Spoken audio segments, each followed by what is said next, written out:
already prepared to win for me, so I hope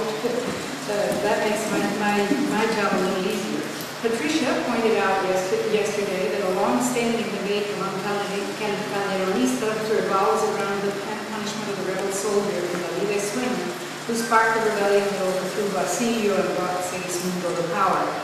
Some argue that it is patently unjust and reveals Calderón's sense of the unjust foundations of monarchical rule or the imperfection of human society.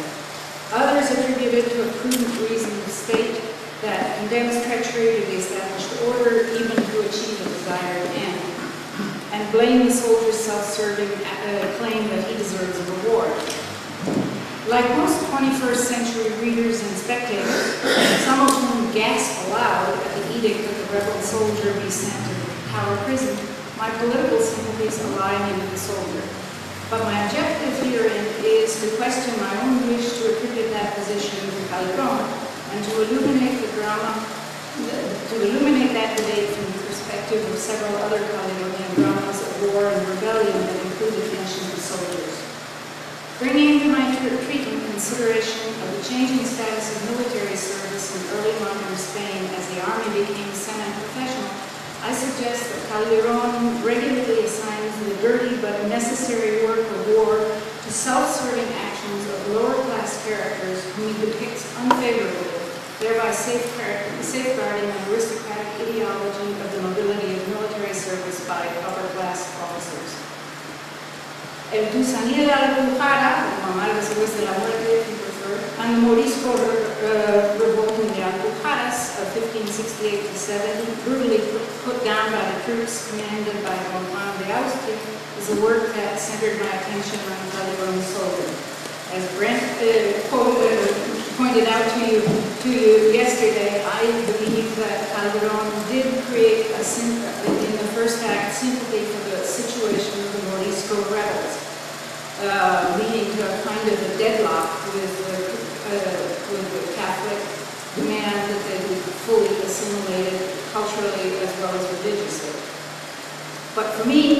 and others I know, reading today these scenes of Christian forces mining, exploding, and sacking the Morisco city of Galera, of a greedy soldier Garcés brutally slaying a beautiful young bride, Maleta, to steal the wedding jewels the Tusani had given her in a marriage left unconsummated by the outbreak of the Alpujarras War, calls up current scenes of the destruction in Baghdad and the siege of Fallujah in the US-led war that also victimizes innocent Iraqi women and children. It was surely Don Juan who ordered the mining of Galera, who he calls the rebellious mountain stronghold and infame ladronera, that he will punish with vengeance, although he says it will bring him little applause, because esto matar y no vencer se llama.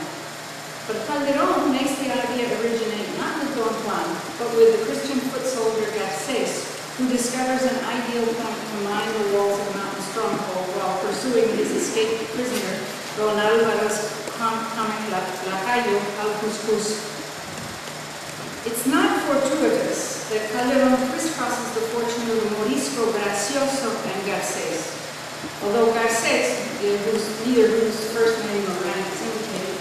claims to be ambitious for honor and not for gain, Calderón makes him the incarnation of the most destructive passions of war, a desire for revenge, greed, and lust, as well as racial religious prejudice. This assignment is, in fact, relatively accurate in an era in which military service was no longer the distinctive province of aristocrats and their subjects, but depended on an army populated by mercenary soldiers and ill-paid or unpaid draftees. The army was left halfway between a professional disciplined force and one which depended on anticipation of its share of the yield of stealing enemy wealth and enslaving captives, something which both Pérez de Hita and Raúl de Mendoza condemned in their histories of the rebellion as a factor that enlarged and prolonged it, provoking otherwise peaceful Morisco communities to join in. Remembering a similar Calderonian location of the dirty work of war in El Sitio de Breda, simply back to reread this drama on the famous and famously expensive siege Olivares may have commissioned the play shortly after the news of Breda's surrender reached Madrid in 1625, or it may have been written some 3 years later to honor Spinola on his 1628 visit to the Coronada Villa. In this work, the voice of war's dirty work is assigned to one significantly named Alonso Ladrón. Calderón drew the name, but not the character's nature, from the booklet La Descripción de la Villa y Sitio de Breda, made to accompany Cayo's artistic map of Breda. Without condoning in any way Protestant apostasy, Calderón in this siege, as in El Gusaní, displays a human sympathy for the suffering of the besieged population and respect for their leaders. As the excellent analysis of Bridget McKinney-Smith and Marshall Wells points out, he makes this theatrical pageant an ideal mirage of national aristocratic values, a dramatized polemical response to the black legend of Spanish cruelty in combat and the uses made in the Protestant propaganda mill of the Duke of Alva's cruel and bloody tactics of repressive policies earlier in this protracted war. Spinola reviews the multinational troops and the huge force assembled for the siege,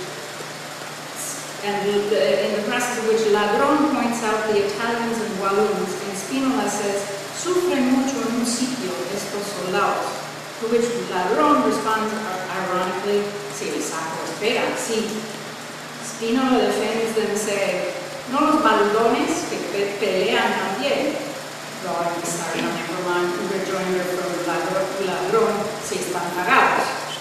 Then followed with a contrasting praise for the Spanish forces, who in fact constitute only 10% of the force. Spinola recognizes the importance of the hope of a lucrative sack in preventing mutiny during a long, cold siege. Si no están entretenidos los soldados en algunos de los sitios, podrán amotinarse, y no dudo que la esperanza del saco pueda sufrir con más gusto el grave peso a las armas. But when they surrender, he prevents any soldier mutiny. Deterring that self-payment, Spinola then offers the Burgundian, Scottish, and English troops the wealth of his own tent as a substitute. When the foreign mercenary troops grumble over that limited prospect, Spinola queries the Spanish troops, who offer to give the king their own share so that the king's victory might not be stained by blood. Thus, Calderón, who concludes this play with a disclaimer that he could do no more, being subject to so many commands, dramatizes Spanish soldiery en masse as valiant and generous, as Lope does in his plays about the Ford and Países Bajos. Calderón also invents scenes to display noble courtesy of the Spanish captain Don Fadrique Bazan to a Flemish widow and her son fought outside the walls. This contrasts to the delight that his Ladrón takes in the suffering of their enemies, saying to the peasants who fled their houses torched by Spanish troops, "Oh, que maldita canalla! Muchos murieron quemados, y tanto gusto me daba verlos arder que decía, atizando la flama, pero se ve que es ministro soy de la Inquisición Santa." Although Spinola calls Ladrón capitán, Calderón does not bestow on him the dawn of nobility or the chivalrous courtesy and generosity with which he endows noble officers, both Catholic and Protestant. Perhaps implicitly reflecting the debate over whether captaincies, as well as higher command posts, should be conferred on the basis of military experience, as preferred by the drive toward professionalization of the military force during the reign of Philip II, or to possessors of noble blood, a distinguished family name, and the recruiting efficiency of landed nobility, which became increasingly ruled with the re-aristocratization of command of Spanish forces to which the monarch resorted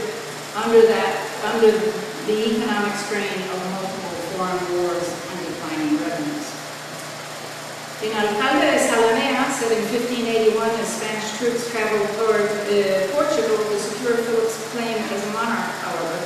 Calderón dramatized the disorder created by the passage of troops through Spanish countryside and their billeting along the way. There's no need to retell the story of this famous drama. And anyway, Ben did it better than I could possibly have done. In which the rabble-rousing and complaints of foot soldiers and camp followers are personified by the boyero and the woman La Chispa. And in the side to Aaron's paper, I should say that in Lopez dramas of the wars in Flanders, it's almost always a woman, a cross-dressed woman camp follower.